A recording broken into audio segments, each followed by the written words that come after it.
Let's see what the chief has I got to the say. latest. Well, it's about 20 miles off the southwest tip of Cuba. So there's Cozumel, Cancun, Cozumel, and then Cuba. So it's kind of rounding that the left side of Cuba. There's 70-mile-per-hour wind, so it's still a tropical storm. Now it's forecast to strengthen pretty rapidly. Really warm water. I mean, like way above normal. And the latest hurricane, National Hurricane Center puts the cone of uncertainty, they call it. It's going to be somewhere in here probably, between Panama City, Florida, and Tampa. I think with this last update, I could swear the cone moves slightly to the left, maybe a little more up into the panhandle.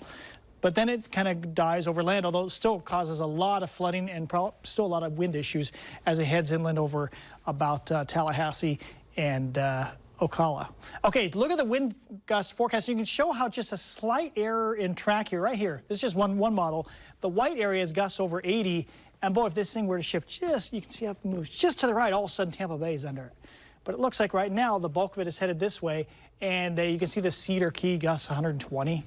And then it moves inland over Gainesville, maybe gust to 100. Although, like I said, the latest hurricane track, maybe fresh models may show this a little farther west. The point is, the northern part of Florida is under the gun with this storm as we go into the next few days. But of course, as always, this time of the year, I always say, well, back here in the Northwest, it's kind of quiet because we don't get tropical storms, we don't get hurricanes. We can have hurricane force winds in the winter, but we don't get the warm season stuff.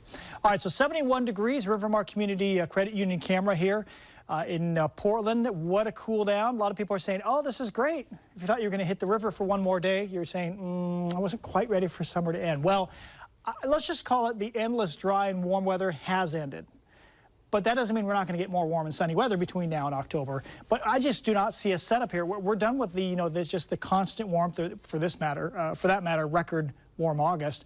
That's not going to continue. We see periods of clouds and showers over the next 7 to 10 days. We've got some nice days mixed in, though. When will it be wet? Well, we think tomorrow afternoon, some light showers, really light stuff, folks. At least tomorrow won't be as gloomy. That'll be nice. We'll get breaks in the cloud cover. Thursday looks kind of wet, and Sunday could be wet of Labor Day weekend. And so we're a little unsure as for Labor Day weekend. I think we're going to see a mixture of nice weather and showers over the holiday weekend. So the system has been offshore all week. For about a week, the hot weather was over us. It's moving through, so that gets rid of the hot weather.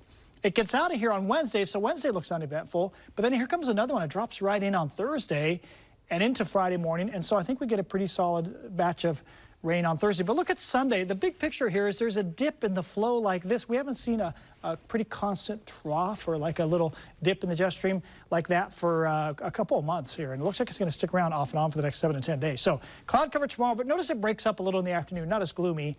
And then Wednesday looks a little bit better. So dry streak, I cannot find a 3-day guaranteed dry streak in the next 8 days, folks, just because every few days there's a decent chance for showers.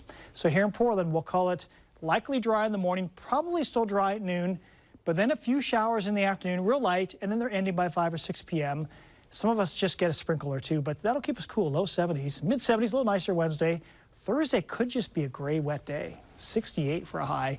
Then back into the 70s, maybe 80 Saturday. Kind of this up and down thing, but temperature staying below normal. It looks like early fall weather as we head into early September. Riel, Pete? Oh, boy.